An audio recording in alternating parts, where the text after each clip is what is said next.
So in recent year or so, we've seen a lot of the problems in our urban areas come to the fore, and no places have been more true probably in my hometown of Baltimore. So we thought we'd have a series of speakers who are from Baltimore who are trying to work on the problems of Baltimore. These are citizen leaders, philanthropists, other people engaged in Baltimore's problems. We'll have a series of them, and the first will be Jamie Macdonald, who was the founder of Generosity, Inc., which is based in Baltimore, works on problems there, but problems around the country. Jamie Macdonald.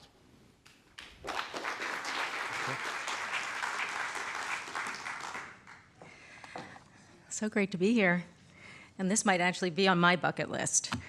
So it's such an honor to follow Henry Timms. Henry and his vision for Giving Tuesday is really the reason that I'm in this room today. So cities are home to the extremes of our society: poverty and violence, safety and affluence, the mainstream and the marginalized, the most comfortable and the most desperate among us. And Baltimore is no exception. On Giving Tuesday 2013, Baltimore was not in the mainstream of the country's consciousness. For outsiders, there was a generalized impression of a post-industrial city with a nice inner harbor, great crab cakes, and a good football team, until this year, although we won last night, but beset with post-industrial city problems of poverty, violence, boarded-up buildings, and struggling schools. The HBO series The Wire dramatized, some would say sensationalized, the extremes of our city in a way that endures to this day around the world. If you've ever wondered about the reach of good drama, travel anywhere in the world and ask about Baltimore. Among those of us who live in Baltimore, we see beyond this 2D portrayal. Baltimore is a city of idiosyncrasies, personalities, and serious pride. We're a little suspicious of anything too showy, and we celebrate the workmanlike achievements of our icons and our leaders. Our deeper understanding of our problems and our possibilities drives us to push harder, to be more creative, to be more courageous. In fact, one of our exceptional young leaders, Fagan Harris, founder of Baltimore Core, whom I know some of you in the room know, calls Baltimore the best place in the world to change the world. So today we want to invite you into our story of real and enduring challenges balanced by commitment, creativity, and belief that we own our future prosperity as a city. We'll take a journey from the excitement of Giving Tuesday 2013 through to our grief over the death of Freddie Gray, through to the talk of real solutions that are taking place now. The social sector in our city is at the forefront of the movement for change, and some of its most brilliant leaders are here with us today. I'm the newcomer among us. I spent most of my career as an investment banker and an entrepreneur, but I'm one of the many people around the world that was inspired to be part of the Giving Tuesday movement in 2013.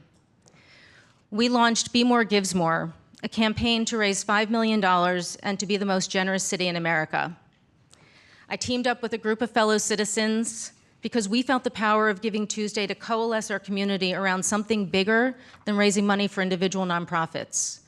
We saw the Giving Tuesday movement as a chance to lay claim in a very public way to a different identity for our city.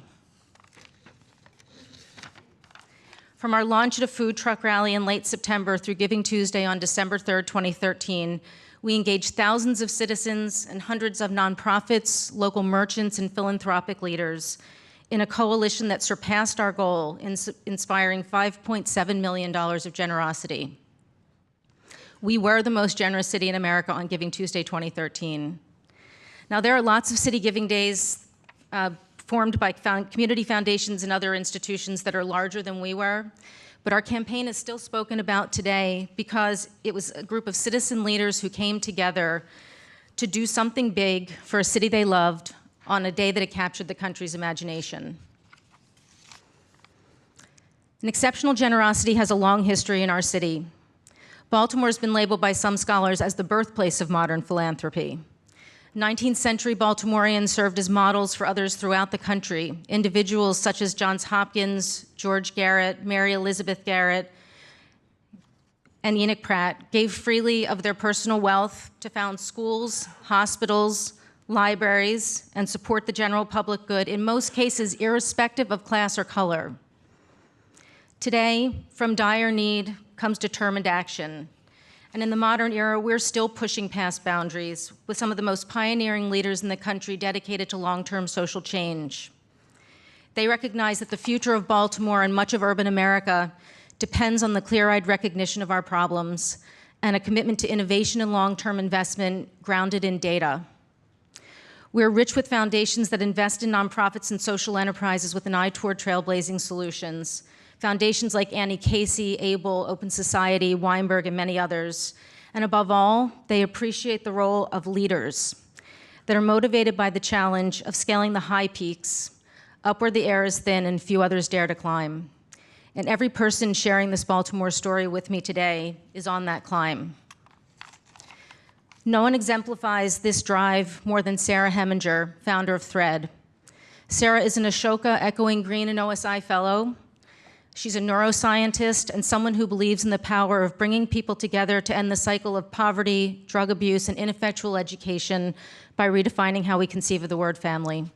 And her groundbreaking approach is working. Meet Sarah Heminger.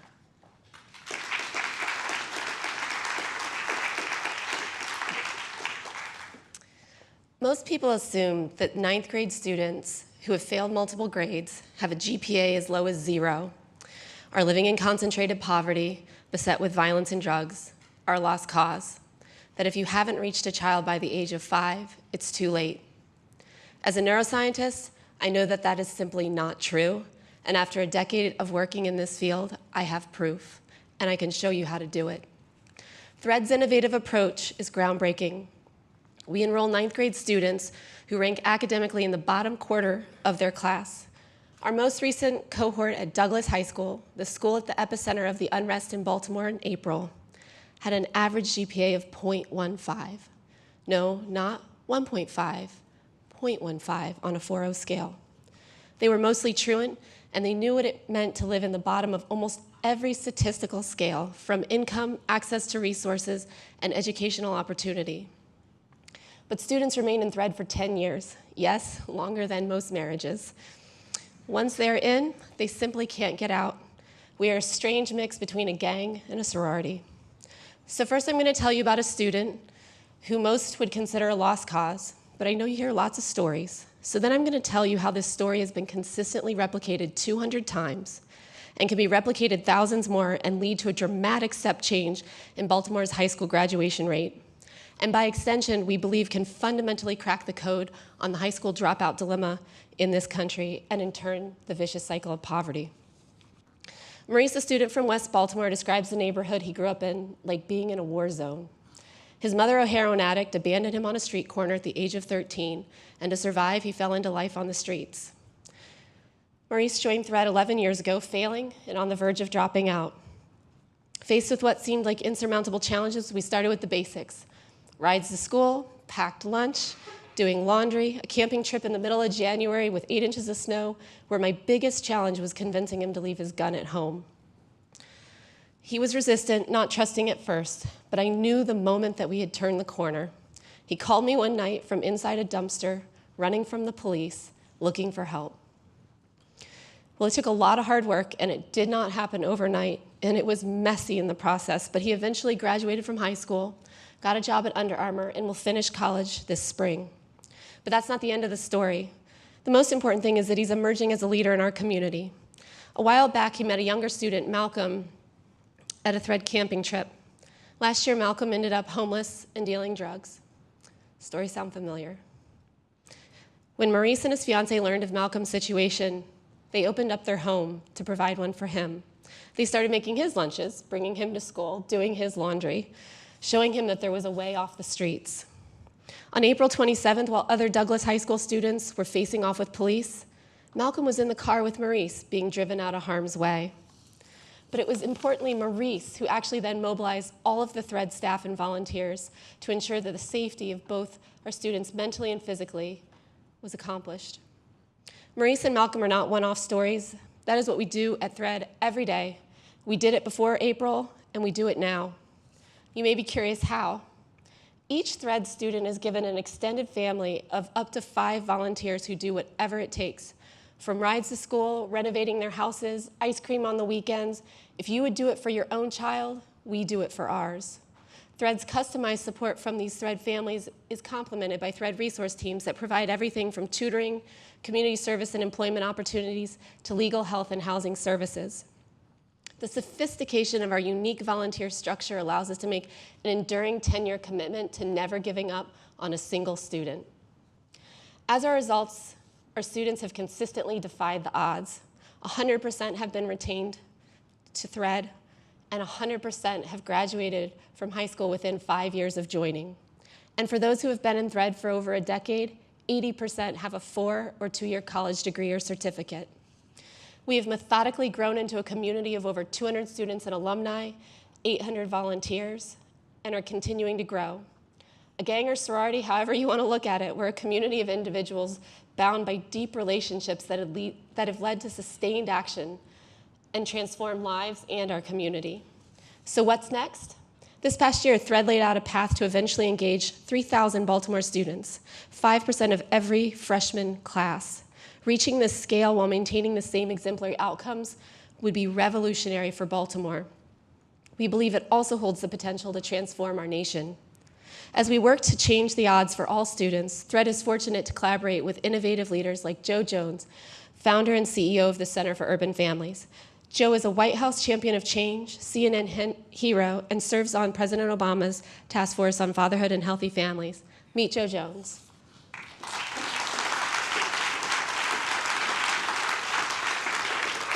Thank you, sir. Good morning. On this Giving Tuesday, I'm honored to share this space with all of you in our collective efforts to promote the power of giving. What would it take to inspire a nation to give a darn about its most vulnerable citizens in its most challenged cities? Though I've graduated college, visited the White House, and hosted President Obama at the Center for Urban Families, located in the neighborhood in the epicenter of the 8-1 arrest, I'm most proud of and thankful for completing drug treatment. At age 13, I injected a hypodermic syringe filled with heroin into my arm, which sent me into a spiraling decline after witnessing my family disintegrate. I went on to spend the next 17 years addicted to drugs, in and out of drug incarceration, and fathering a child out of wedlock.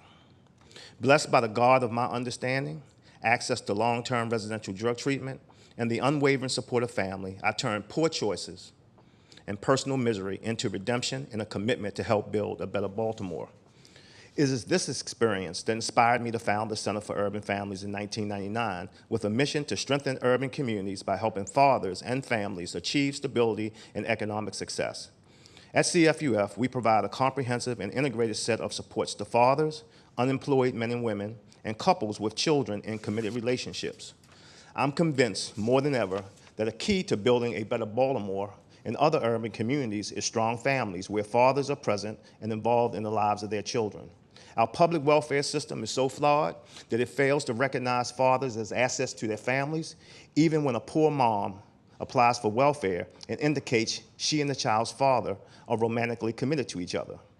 Instead of embracing them as an intact family, the system will support and challenge the mom to move from welfare to work, while it typically tags him with an unrealistic child support order that often leads to the accrual of insurmountable debt.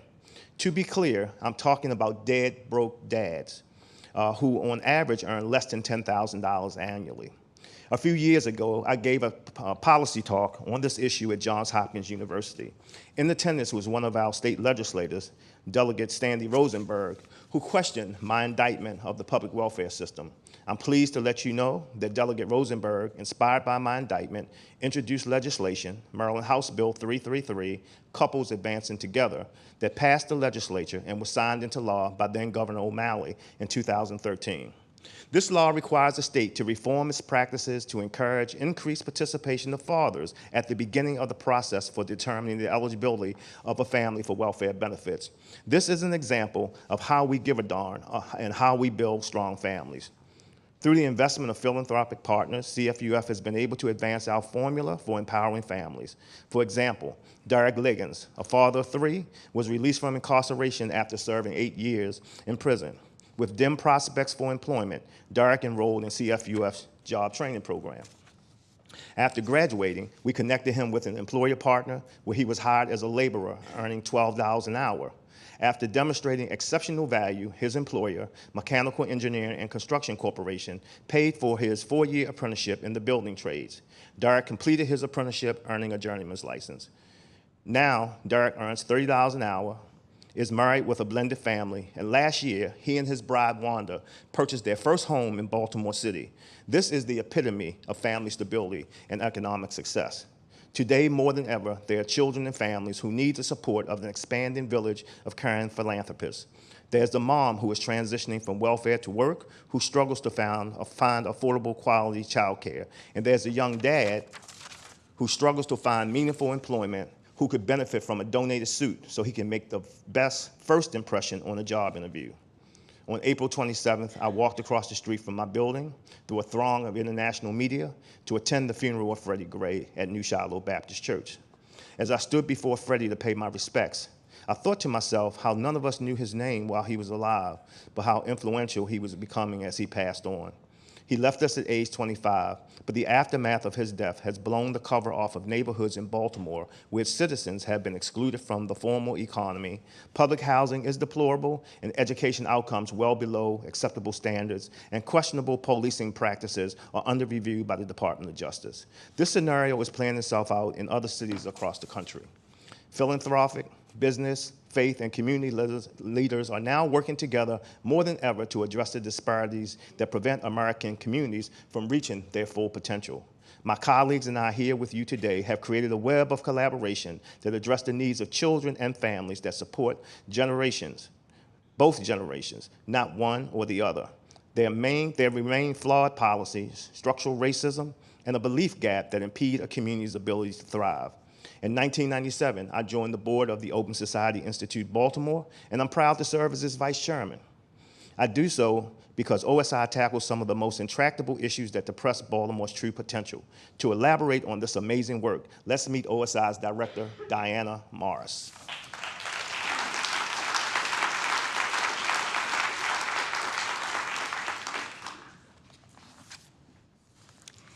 In Comeback Cities, Paul Grogan's book on cities that were rebuilding themselves in the late 1990s, Baltimore didn't even receive a mention. Arrests were at an all-time high. Fewer than half of the children were graduating from high school. The health commissioner estimated that almost 10% of the city suffered from addiction. And the most visible markets involved drugs, despite the risks, because the formal economy provided no entry to poor African Americans. But to the Open Society Foundations, Baltimore was a perfect place to open a field office. It had all the ingredients one could want if the goal were to demonstrate that cultivating the talents of each resident, ensuring equity and opportunity for each resident, is critical to a city's revitalization and future prospects. Despite past periods of growth and prosperity, Baltimore is a city that lays bare the damage to individuals and communities resulting from structural racism. That is, policies and practices that, whether intended or not, deny people of color, but not the white community, the opportunities and benefits they need to succeed. For Open Society, a foundation that seeks to be a catalyst and provide supportive space for progressive change, Baltimore was an ideal laboratory. So, although unusual for a national foundation, we opened an office in Baltimore in 1997, complete with a local staff and board. Baltimore, as we had hoped, has proven to be a very good choice for understanding urban dynamics, getting to the roots of problems, and identifying what works and what does not. 17 years later, we've seen the importance of being present and of being persistent. And we've seen the lasting and significant impact of focusing on systemic change. For example, by changing school codes, incentives offered to principals and teachers, data collection, and practices in the classroom, school suspensions, which disproportionately affect African American boys, are down from 26,000 to 7,500, and the graduation rates of African American boys in particular are up. Baltimore's progress in reforming discipline practices has become a model for the rest of the state and for cities across the country. Another example relates to our efforts to decrease incarceration, particularly the disproportionate incarceration of African American males. Working with the Parole Commission, we've doubled the rate of granting parole. And with others, we've developed a compact with the state that allows some prisoners with underlying addiction to be released early, with the savings following them into the community and paying for addiction services and other reentry needs. In all of this, we have seen the importance of working closely with government so that it becomes fully engaged in policy reform and takes successful initiatives to scale. We've placed priority on equipping individuals directly affected by inequality to speak up so that policies and practices are truly responsive to their needs. And we have seen the importance of building a diverse group of capable of advocating at the local and state levels to put new policies in place, reallocate the use of public monies, and ensure that policies are actually implemented. We've also recognized the importance of individual change agents who not only bring new ideas and opportunities to Baltimore's marginalized communities, but can also serve as role models, showing the value of shaking up the status quo. Our 170 community fellows have revitalized neighborhoods throughout the city by fully engaging residents and changing lives, and creating a network of grassroots activists in the process.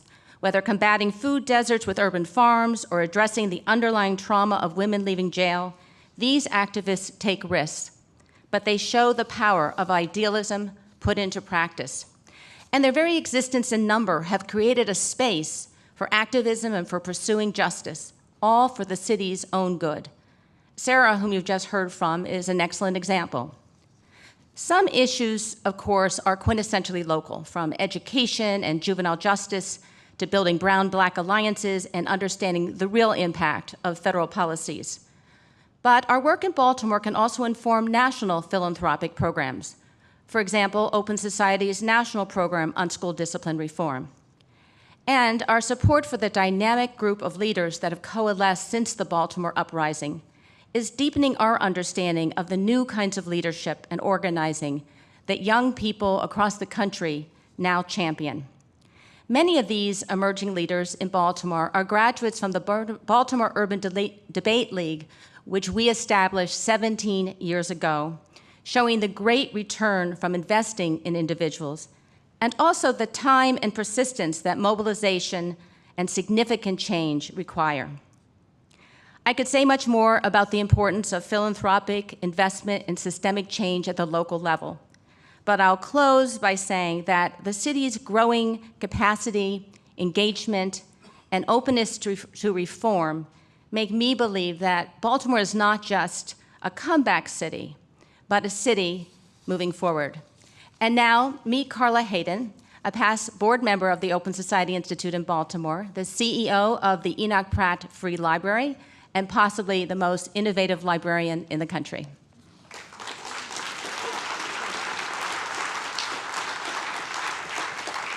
Well, thank you, Diana.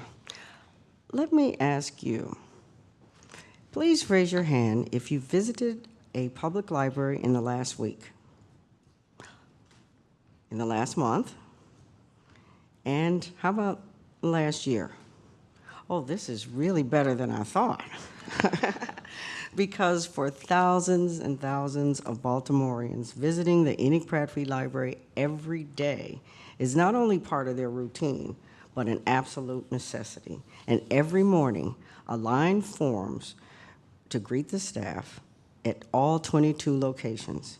And our patrons are as diverse as their needs, from a line of parents with strollers bringing their little ones to story time, to an avid reader, to trying to get a hold of the latest James Patterson novel.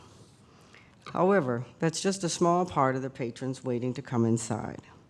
Many of them are not at the library to check out books, but to use computers to search for jobs, learn how to type up a resume, inquire about disability or veterans programs, ask tax or legal advice, and simply to have a warm and safe place to go. As you know, much has been said about the 21st century library that centers around ebooks, e-readers, smartphones, mobile apps, and even now 3D printers. But many libraries have that. On that day, though, of April 27th, Mulaney Towson Diggs at Pennsylvania Avenue stood with her staff and watched destruction. And then the next day decided that the doors would open. They watched police cars burn. They watched the facility next door burn. And they kept the staff safe and the public safe. The next day, so many things in that city were closed, but the library opened. And then we had people who came in, and they said that the Pratt Library had been there before, and it's there again. We've always been a part of the city's fabric, but in the days after the unrest, we were thrust in the spotlight for doing what we do every day, opening the doors and providing free services. If that library had not been open, one gentleman said he would not have been able to schedule 2 job interviews after using the computers to apply for jobs. Or 9-year-old Darnell said he would not have had a safe place to go. And across the city, at other branches, closing would have hurt so many other patrons. Patrons who live in food deserts, and they rely on the library services, like the virtual supermarket, to order groceries, or a newly settled immigrant who uses the library resources for assistance. And our local patrons weren't the only ones. A simple tweet announcing that Baltimore libraries were open for business had direct support and generated so much. Small donations, flowers and pastries delivered to the staff, lunches provided by Whole Foods for the entire community, a teacher with a $20 bill, and a wonderful donation of $175,000 worth of computers for Mark Andreessen and his wife Laura from California. We found ourselves blanketed by generosity that felt like a big hug from everyone. And that also happened in the library in Ferguson, Missouri. That library only had 1 staff member who'd been there 5 weeks, and they kept their library open for everyone. So the support of patrons and the generosity of donors allow us to build on the legacy of Enoch Pratt, who was the pioneer for Andrew Carnegie. And he said, "My library shall be for all, rich or poor, without distinction of race or color." And so this Giving Tuesday, we're reaching out for a virtual handshake to say thank you to our many partners and donors. And Wide Angle Media has been a partner with the library since 2001, providing Baltimore youth with media education to tell their own stories. And it is my honor today to be the one to introduce a graduate of Baltimore's Edmondson West Side High School, a young man who has produced his own film that you will see today.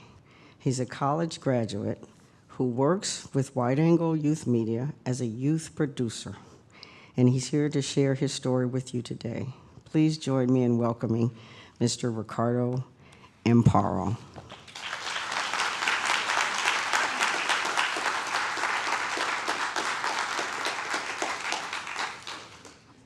Growing up in West Baltimore, near the neighborhood of Poplar Grove, I have seen many young people around me at risk of reaching success in life due to a lack of community resources. By participating as a youth producer at Wide Angle Youth Media, I have access to the technical and work development skills that help me reach my full potential. And through the power of storytelling, I have found my voice and an outlet to bring awareness to issues I care about in my city. Today, I am proud to share with you my story through a film that I created about safety in my neighborhood and the importance of resource and opportunities for young people. I present to you A Teen's Dream.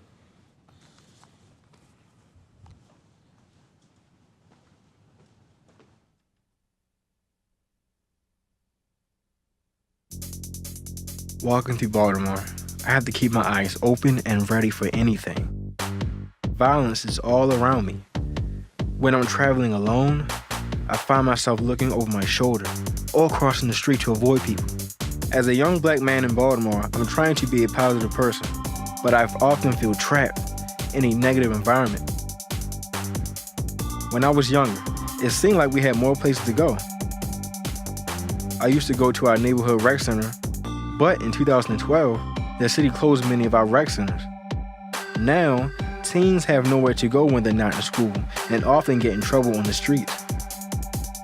I came to believe that the only way to survive would be to toughen up and show no fear. I turned to mixed martial arts as a way to protect myself and the people around me. At first, it was about being strong, about being able to handle anything that came my way. But soon, I realized that training was giving me things that were even more important. Training was giving me confidence. It was making me healthy. And it was giving me a safe place to go. A place where I was surrounded by friends and adults who cared about me. Martial arts has become a passion for me. And I think that other young people deserve safe places where they can follow their passions too. Because teens in Baltimore have nothing to do in their free time, they feel cut off from the world, isolated, and lost. If young people like me had more opportunities, more recreation facilities, more mentors, more internships, and more jobs, it would transform our city.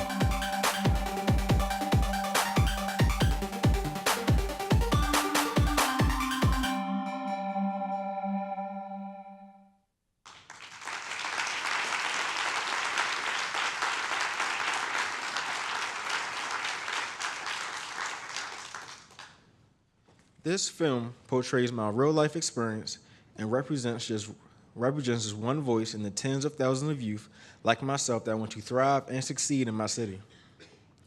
By helping me create this film in partnership with the Robert Wood Johnson Foundation, Wide Angle Youth Media has created a platform to share my story with invested changemakers and audience members like you. There are many faces that represent those who love our city, and these are the people who are creating pathways for young people like me to succeed. There is power in our numbers, and when mentors and community leaders come together, we have the power to invest in real change for Baltimore. I could not have imagined that this film would give me the opportunity to speak to a room of people like the one I am in today. I have found my voice in this work, and leaders like you have the power to help many young people like me to find theirs. My city and our whole country will be safer, healthier, and more secure if every young person could find their passion like I have found mine. On behalf of me and the other folks you've met from Baltimore, thank you for this opportunity.